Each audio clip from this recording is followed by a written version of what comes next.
sebagaimana yang telah disampaikan oleh Ustaz Fatani tadi, Ustaz Fadilah Ustaz Fatani, ini adalah masjid yang ke-11 dan tua zikir dan marhaban telah dilaksanakan di 5 buah masjid dan juga 6 buah surau. Alhamdulillah, dan malam penutupnya grand finale pada malam itu di Masjid Al-Khadim Subuh. Alhamdulillah, bersyukurlah sebanyak kepada Allah Subhanahu wa taala kerana Allah masih memberi peluang kepada kita untuk terus mengimaratkan Allah Subhanahu wa taala dengan zikir, dengan berselawat, dan itu sudah tentunya termasuk dalam kalangan orang-orang yang tidak rugi.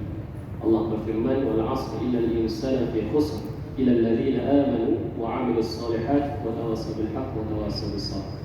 Di masa sesungguhnya manusia itu berada di dalam kerugian kecuali mereka yang beriman, mereka yang beramal soleh, berpesan kepada kebenaran dan juga berpesan kepada kesabaran. Maknanya zikir, marhaban, kita mengajak kepada berselawat kepada Nabi SAW ini adalah antara amalan-amalan soleh yang boleh kita lakukan untuk kita memanfaatkan sisa waktu kita, kerana kita tidak tahu bila masa kita akan tiba dijemput oleh Allah Subhanahu wa taala, dan sudah tentunya kita inginkan kematian kita itu husnul khatimah, mati yang baik. Maka sebab itu kita menyibukkan diri kita dengan amal ibadat, mudah-mudahan dengan harapan tidak ada lagi ruang untuk kita bermaksiat.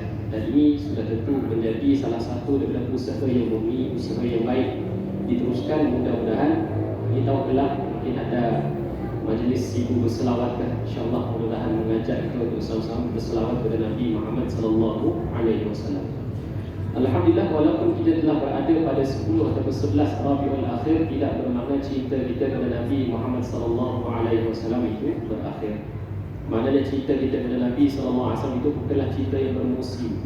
Cinta yang kita kepada Nabi Muhammad SAW itu bukan hanya pada festive season, bukan hanya pada perayaan semata-mata, tetapi tiap waktu, tiap ketika kita adalah sentiasa menyemai kecintaan kepada Nabi Muhammad SAW itu dengan rancak, dengan kita sentiasa menjadikan kecintaan kepada Nabi SAW itu adalah yang terutama selepas cinta kepada Allah Subhanahu wa taala. Sebab itu kalau diceritakan tentang bulan Rabiul Awal, bulan Rabiul Akhir, bulan-bulan lain, sudah tentu bulan-bulan lain ini juga bukanlah hanya bulan-bulan yang biasa, tetapi bulan untuk kita menyulam kasih kita, cinta kita kepada Nabi Muhammad SAW dengan kita sentiasa ittiba' Nabi, kita ikut Nabi Muhammad SAW. Sebagaimana kita minat dengan pemain bola sepak, sebenarnya saya telah kongsi dengan di Masjid Darul Halim, Kampung Bahagia Jaya, Rihlah Ukhuwah Masjid An-Nur pada minggu yang lalu. Kita cerita bagaimana manusia ataupun mereka-mereka yang mengidolakan selebriti, mengidolakan pemain-pemain bola sepak. Kita sebut saja Cristiano Ronaldo, sebelum ibadah dan awal memang akan ada sambutan-sambutan macamnya. Begitu juga dengan penyanyi-penyanyi ataupun artis-artis yang kita minat. Sampai tahap kita tahu saiz bajunya sekali, perkembangan kita ikuti apa yang dilakukannya, fashionnya dan sebagainya. Sampaikan kita tahu sejarah perjalanan kerjanya dan sebagainya, sebab kita minat. Bahkan ada yang sanggup, kalau kawan-kawan adik-adik yang pergi main futsal, ada yang sanggup beli sotir warna putih. Sotir ke tangan, walaupun dia tidak tahu apa fungsi sotir tersebut. Sotir tu negara Ronaldo malah yang belah juga, dengan Mbappe malah saya beli tu ikut minat. Nangga Pogba makin skin tight sebelah kanan, sebelah kiri si pakai juga sebelah kanan dia pakai sebelah si pakai. Minat dengan Paul Pogba, salah seorang pemain Muslim yang terkenal di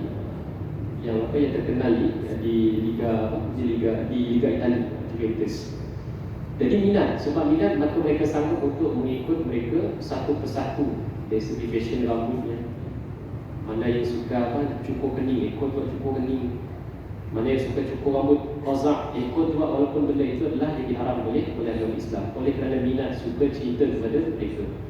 Di sebab itulah majlis-majlis begini adalah kita sentiasa anjurkan supaya kita nak letakkan bahawa yang sebaik bagi idola yang patut kita ikut, contoh yang terbaik yang patut kita jadikan sebagai tauladan adalah Nabi Muhammad SAW. Itulah yang terbaik. Sebab bila bercerita tentang Nabi Muhammad SAW itu, baginda SAW itu adalah pintu untuk kita meraih cinta kepada Allah Subhanahu Wa Taala. Kunci untuk kita meraih pintu cinta kepada Allah Subhanahu Wa Taala. Allah Subhanahu wa taala berfirman dalam surah Ali Imran surah yang ketiga ayat yang ke-31, "Qul in kuntum tuhibbunallaha fattabi'uni yuhibbukumullah wa yaghfir lakum dzunubakum wallahu ghafurur rahim." Katakanlah wahai Muhammad, sekiranya engkau cinta kepada Allah, kita cinta kepada Allah, fattabi'uni, Nabi Madah. Allah suruh Nabi Madah, fattabi'uni, ikutlah aku. Ittiba' Nabi, ikutlah Nabi Muhammad sallallahu alaihi wasallam. Kerana ikutan kita itu bukanlah ikutan yang sia-sia, tetapi ikutan kita itu wa yaghfir lakum dzunubakum, Allah akan mengampunkan dosa kita, dan sesungguhnya Allah Maha Pengampun lagi Maha Pengasihani. Kita ikut Cristiano Ronaldo, berapa banyak dosa dah kita diampunkan oleh Allah.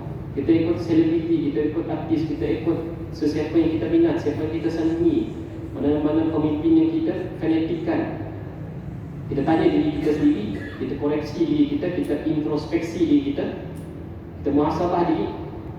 Adakah dengan ikut mereka melampau-lampau tersebut menyebabkan dosa kita diampuni oleh Allah?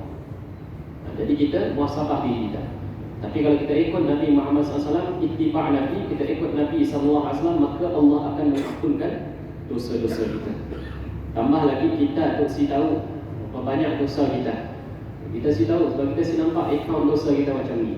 Tetapi kita tahu dan kita kenal diri kita, kerana kita tahu kadang-kadang kita tahu iman kita tu yazid wa yanqus, bertambah dan juga menaik dan juga berkurang. Maka sebab itulah kita tak menjadikan Rasulullah SAW